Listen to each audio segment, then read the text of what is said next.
Bonjour à toi, jeune lecteur qui s'est perdu sur internet. Aujourd'hui, on va parler de Anne de Green Gables et Anne d'Avonlea aux éditions de Toussaint Louverture, puisqu'ils ont refait une traduction en fait des œuvres de Lucille Maud Montgomery, l'autrice canadienne la plus célèbre, au niveau littéraire en tout cas. Donc, qu'est-ce que Anne Wynne-E aussi, parce qu'on l'appelle comme ça. Donc, elle décrit la vie d'une jeune orpheline, Anne Shirley, qui a été adoptée par erreur en fait par un frère et une sœur qui vivent ensemble, Marilla et Matthew Cuthbert, qui voulaient en fait adopter au départ un jeune garçon pour les aider sur leur ferme en fait. Donc je rappelle que cette histoire se passe au Canada. Donc la ferme, elle a la taille d'une ferme au Canada, pas une ferme en France. Beaucoup d'espace. Donc c'est Anne Shirley qui se présente à la gare, et si elle a su rapidement convaincre le vieux Matthew par son imagination, sa candeur, sa gentillesse, les débuts sont pas les mêmes avec Marilla, qui a beaucoup de mal avec sa spontanéité, et surtout son imagination, parce que vous allez voir que Anne Shirley a une imagination débordante. Sa vie est un roman en fait. Là vous me dites, bah oui, Lucille Maud Montgomery a écrit un roman sur sa vie. Mais elle-même, en fait, ça fait presque un effet d'abîme. C'est que, pour Anne, sa vie est un roman. Et c'est vraiment un roman. Je vais arrêter là, je pense. Donc, Anne arrive à Avonlea, et elle devra faire face, en fait, au rejet. Notamment dû à sa condition d'orpheline. Pour les enfants de l'époque, pour les adultes de l'époque, un orphelin avait moins de valeur qu'un enfant qui avait ses parents. Qui sommes-nous pour juger les mœurs de l'époque?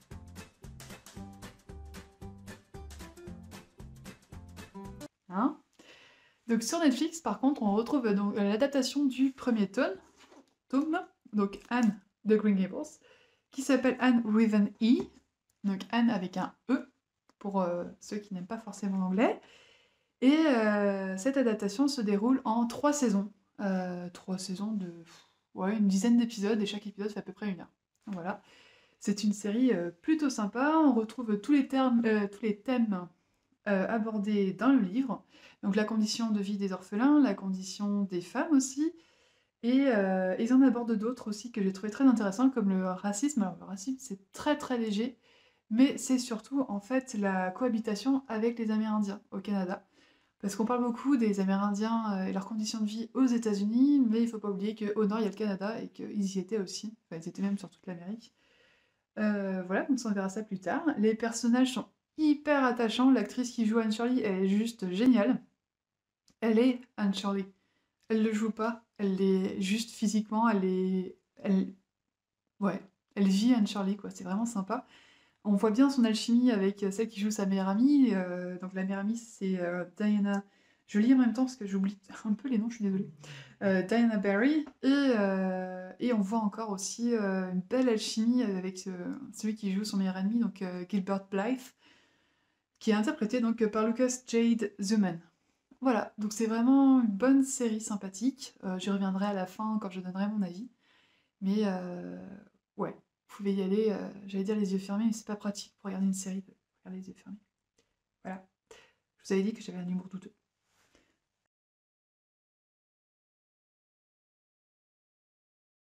Alors, d'un point de vue historique, qu'est-ce qui se passe? En quoi c'est important, Jamie? Alors, tout simplement parce que donc la condition de vie des orphelins au XIXe siècle, donc je rappelle que le Canada fait partie du Commonwealth et fait partie donc, des possessions britanniques. C'est-à-dire que la personne qui est à la tête de ce pays-là, c'est la reine. Donc à l'époque, c'est la reine Victoria. Jusqu'en 1901, hein, bien sûr. Et en fait, les orphelins vivaient généralement dans des orphelinats, hein, j'invente rien, mais ces orphelinats, généralement, étaient en fait des orphelinats de charité, donc ils dépendaient des subventions et des dons, en fait, des familles. Donc ils avaient des conditions de vie terribles à l'orphelinat, beaucoup s'en sortaient pas bien après. De toute façon, il n'y a pas d'ascenseur social, hein. De toute façon, tu es né, on t'a mis à l'orphelinat, pour t'en sortir après, ben, vas-y, c'est facile. Donc vraiment des conditions de vie très terribles, mais il arrivait que certains soient adoptés, Si maintenant une adoption, c'est quand même un événement très joyeux, très sympa et tout, à l'époque, c'était pas forcément la même chose. Il y avait 2 cas de figure, en fait, soit, l'enfant était adopté par, une famille qui avait pas trop de moyens et tout ça, et donc là, en fait, c'était vraiment, une adoption pour avoir de l'aide, à la ferme. Donc en fait, en gros, ils recrutaient un salarié, hein. Je rappelle que l'industrialisation, cette période-là était quand même très, très dure, puisqu'on a vu la nouvelle classe ouvrière arriver avec très peu de droits, que ce soit pour les hommes, les femmes et surtout pour les enfants. Il y avait beaucoup, beaucoup de mortalité d'enfants dans les métiers à l'époque. Et en fait, c'était un moyen comme un autre d'avoir un salaire de plus à la maison, qui rentrait à la maison, parce que la vie était quand même chère aussi. Donc, soit par une famille ouvrière, soit c'était par une famille aisée, et là, pareil, je sais pas si vous avez lu Jane Eyre, et quand elle a été plus ou moins adoptée par la famille de Gateshead, c'est à peu près les mêmes conditions de vie, c'est-à-dire qu'ils ne sont jamais considérés comme des enfants de la famille. Au contraire, ils font partie des gens qui vont aider, qui vont être palefreniers, qui vont être en cuisine, qui vont... Voilà. Ils n'auront jamais le statut d'enfant de la famille, ils vont être une aide aussi, mais pour la maison, pour le domaine, pour machin, tout comme ça. Donc la vie des orphelins à l'époque, c'était pas ouf. Et en plus, effectivement, comme je vous le disais tout à l'heure, on les considérait moins bien parce qu'ils n'avaient pas de parents. Voilà, parce qu'apparemment, la pensée de l'époque, c'est que t'as pas de parents, donc tu vois rien. Je dis que je jugeais pas, donc je ne jugerai pas, mais quand même.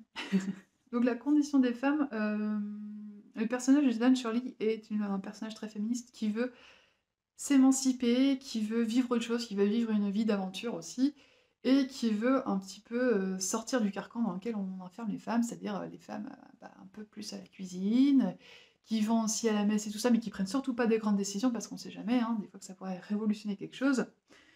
Et du coup, les femmes pauvres ne pouvaient pas s'échapper de leurs conditions, hein, un peu comme les orphelins, et les femmes de familles aisées faisaient des études, effectivement, mais généralement c'était pour se trouver un bon mari, hein. On va pas leur demander non plus de faire trop d'études, on sait jamais. Des fois qu'elles dépassent en intelligence le mari, ce qui n'était pas forcément apprécié à l'époque. Déjà que maintenant, alors à l'époque, enfin bref. Et la dernière condition dont je voulais parler, c'était celle des Amérindiens. C'est un sujet qui me touche beaucoup. Comme je le disais, donc on parle beaucoup des Amérindiens des États-Unis, donc on connaît plus ou moins leurs conditions de vie. Si on s'y intéresse un petit peu, on les connaît. Mais on parle beaucoup moins du Canada, qui eux donc les appellent la Première Nation ou les Autochtones. Et, et c'est dommage qu'on en parle si peu, parce qu'en fait, ils n'ont pas des conditions de vie géniales, même maintenant. En 2021, ça n'a pas beaucoup, beaucoup changé. Par exemple, dans la série, ce qui m'avait étonnée, j'étais au courant de ce truc-là, mais j'étais vraiment étonnée qu'ils le fassent, ils ont abordé le sujet des internats, des pensionnats d'assimilation culturelle. Qu'est-ce que c'est? Eh bien, ce sont des pensionnats, des internats, généralement religieux, qui accueillaient donc des jeunes amérindiens chez eux, qui accueillaient, en fait, ils ont généralement été enlevés, hein, on va pas non plus se mentir, et, et en fait, on les forçait à oublier leur langue maternelle, à oublier leurs croyances, à changer de prénom. En fait, on effaçait tout ce qui faisait leur culture.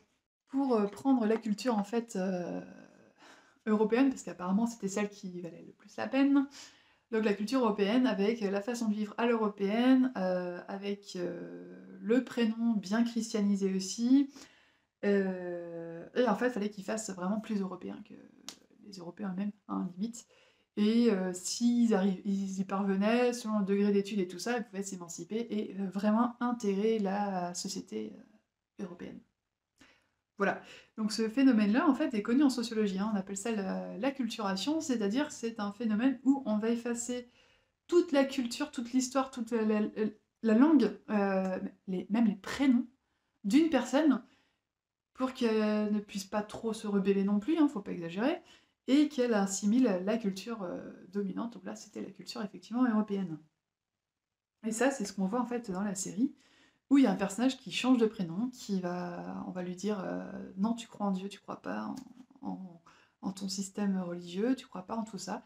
C'est le catholisme. Ah, j'ai peur d'une bêtise. C'est la christianisation, c'est tu parleras que anglais, tu parleras plus ta langue, tu oublies tes parents, tu oublies tout ça. Enfin, bref, c'était assez terrible. Donc il y avait ça au Canada, il y avait ça aussi aux États-Unis, hein, on va pas non plus se mentir. Beaucoup essayaient de s'échapper, bien peu réussissaient réellement à s'échapper en fait, hein. Donc voilà. Donc les conditions de vie à l'heure actuelle sont glaçantes aussi. Le niveau de vie dans les réserves, parce qu'il existe encore des réserves, hein, il en existe beaucoup, équivaut à celui d'un pays moins développé, c'est-à-dire que l'espérance de vie dépasse rarement les 45 ans.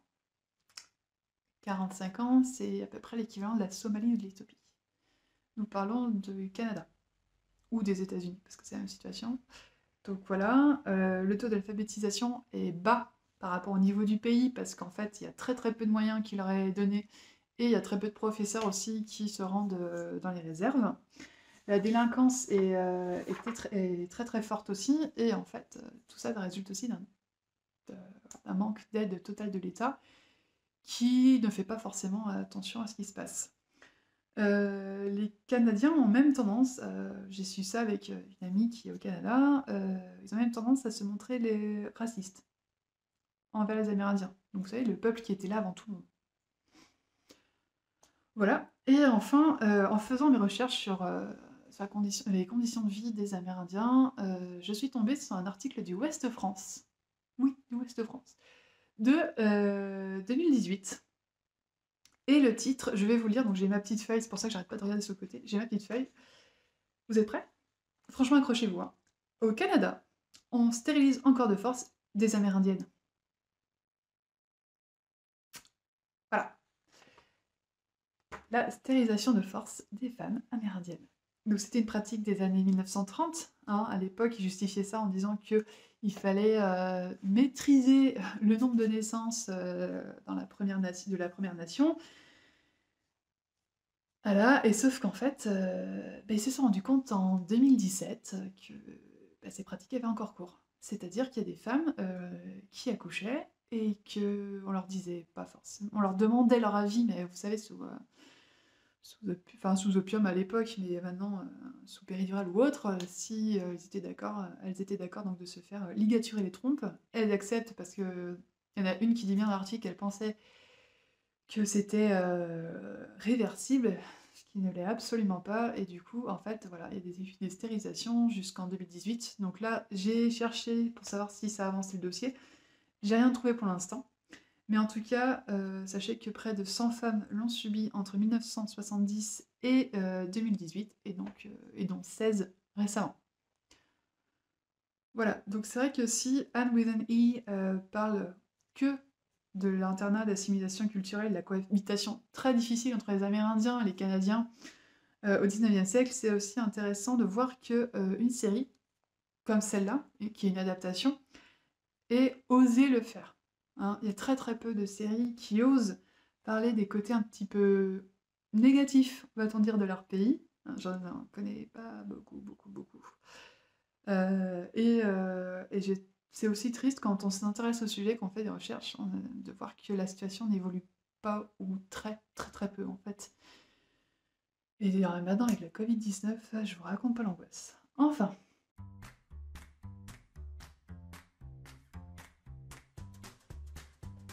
Mon avis sur la série.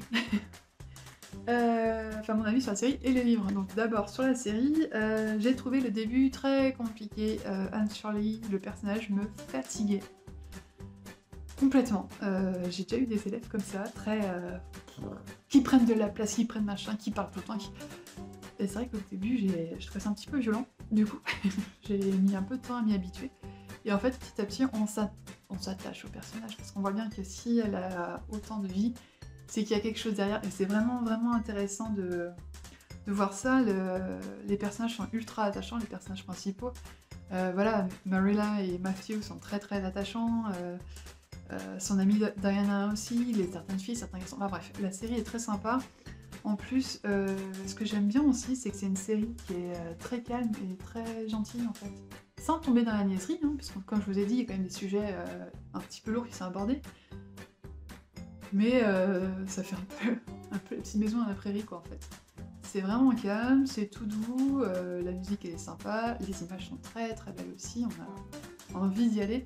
Puis on découvre aussi vous voyez la transition entre le 19e et le 20e, donc au niveau des technologies et tout, c'est vraiment intéressant, c'est très très chouette. Donc voilà, donc après avoir visionné les 3 saisons, puisqu'il n'y en aura pas 4, vu que ça a été annulé, malheureusement, je me suis trouvée un petit peu désœuvrée et je faisais des recherches sur internet quand j'ai découvert que donc les éditions Toussaint, l'ouverture, donc là c'est en fait, je crois que c'est Toussaint l'aventure pour celui-là, faisait donc une nouvelle traduction, on ferait une nouvelle traduction aux œuvres de Lucide Maud de Montgomery, donc forcément, dès qu'il est sorti, je me suis précipitée dans ma librairie indépendante la plus proche pour obtenir mon premier exemplaire. Et avant de parler un petit peu de l'histoire, rien que l'objet livre en lui-même, il est beau. Déjà, c'est du solide, c'est du béton, pour ceux qui ont la référence. L'image est très très belle aussi. Voilà, tout est travaillé à fond. C'est vraiment un livre un petit peu à l'ancienne qui est vraiment vraiment sympa. Et puis l'histoire, elle est vraiment belle aussi. En fait, on est très vite, on est happé par l'histoire, on est happé par le personnage et on a juste envie, c'est de suivre Anne jusqu'au bout, quoi. En fait, jusqu'au bout de ce qu'elle veut, jusqu'au bout de ce qu'elle cherche. C'est vraiment, vraiment, vraiment chouette, quoi. C'est la vie de Anne, qui est une vie fantastique, romantique, féerique, avec beaucoup, beaucoup de références littéraires aussi. Alors, je les ai pas encore lues toutes. Mais voilà, et en fait, c'est des romans qui se lisent vraiment à tout âge. C'est-à-dire que moi, je les ai lus, j'ai 30 ans, mais on peut lire à 10 ans aussi, on peut lire à 50, enfin vraiment, c'est intergénérationnel. Donc voilà, et je trouve que la série, justement, a réussi à rendre ce côté... on peut regarder ça à 10 ans, comme on peut regarder ça à 30, comme on peut regarder ça à 50, 70, 80 si vous avez envie. Voilà. Voilà pour Anne with an E. J'espère que cette vidéo vous a plu. Donc elle est un petit peu longue, un petit peu très historique aussi, donc j'espère quand même que ça vous va. Puis voilà, je vous lirai vos commentaires avec plaisir. À bientôt!